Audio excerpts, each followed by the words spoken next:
Mic পিট করে দোকানে ঝালমুড়ি এসপিজিকে দিয়ে তৈরি করিয়ে 10 টাকা কখনো পকেটে থাকে ওনার। কত নাটক! নির্বাচনের সময় গুহাতে গিয়ে বসে থাকেন, কখনো নির্বাচনের সময় বলে আমি চায়ওয়ালা, 10 টাকা বের করে ঝালমুড়ি খাচ্ছে। বুঝুন, সেই ঝালমুড়িটাও নিজেদেরই তৈরি করা। আর যদি তৈরি করা না হবে তাহলে দোকানে ক্যামেরা ফিট আগের থেকে ছিল কি করে জিজ্ঞাসা করুন।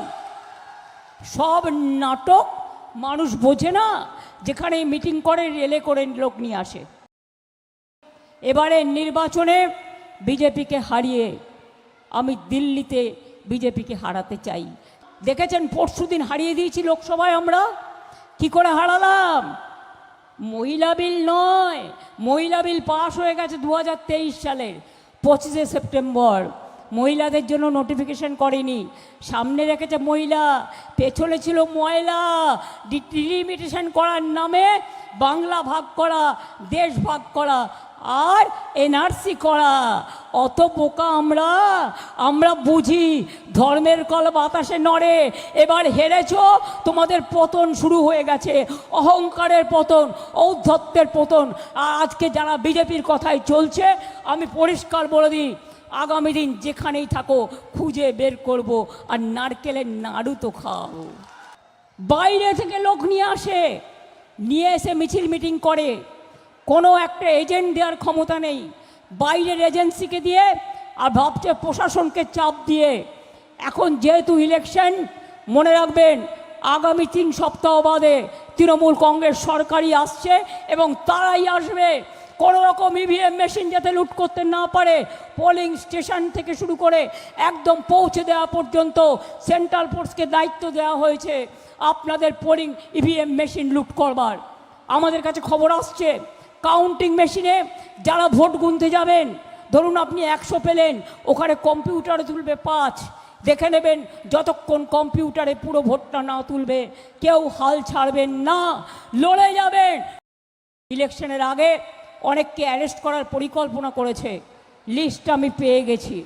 আমরাও কোর্টে যাব এবং আমরাও জেনে রাখুন প্রত্যেকটা কেসে ইঞ্চিতে ইঞ্চিতে লড়ব। ইলেকশন কমিশনের নামে যে লিস্ট বাজারে বেরিয়েছে, আমি কোনো একটা জায়গা থেকে একটা সংবাদ মাধ্যমে থুতে লিস্টটা আমি পেয়েছি। শুধু তৃণমূল কংগ্রেসকে টার্গেট করেছে। তৃণমূল কংগ্রেসের সব চোর আর বিজেপি সব সাধু। এই বীরভূমের নেতা একজন লড়ছে, কোটি কোটি টাকা কয়লার থেকে খায়, এবং আমি জানি তার নামও কি, ভদ্রতা করে বলছি না। এই 2 বছরে 3-4 বছরের মধ্যে কোটি কোটি টাকার সম্পত্তি করেছে। তার কাছে কারা টাকা পাঠায় সেটাও আমি জানি। সবচেয়ে বড় চোর বিজেপি, সবচেয়ে বড় ডাকাত বিজেপি, সবচেয়ে বড় ভ্রষ্টাচারী সরকার বিজেপির সরকার, দুরাচারী সরকার, অত্যাচারী সরকার।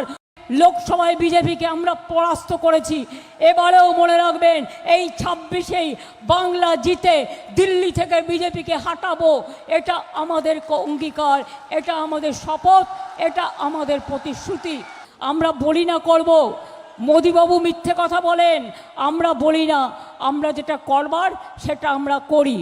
এবার বলে যাচ্ছি, শান্তির জন্য লড়ুন, ভোটাধিকার রক্ষা করার জন্য লড়ুন, নিজের অস্তিত্বের জন্য লড়ুন, এনআরসির বিরুদ্ধে লড়ুন, ডিটেনশন ক্যাম্পে যাতে না যেতে হয় তার জন্য লড়াই করুন, নিজের ভাষাকে রক্ষা করুন, নিজের জাতিকে রক্ষা করুন, সর্বধর্ম সমন্বয়ে সব ধর্মকে রক্ষা করুন, বর্ণকে রক্ষা করুন, মানবিকতাকে রক্ষা করুন।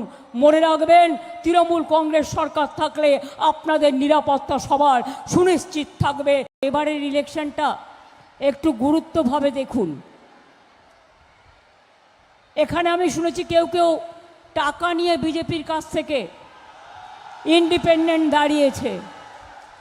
মনে রাখবেন যুদ্ধে ধর্মকে বিক্রি করা যায় না, জাতিকেও বিক্রি করা যায় না।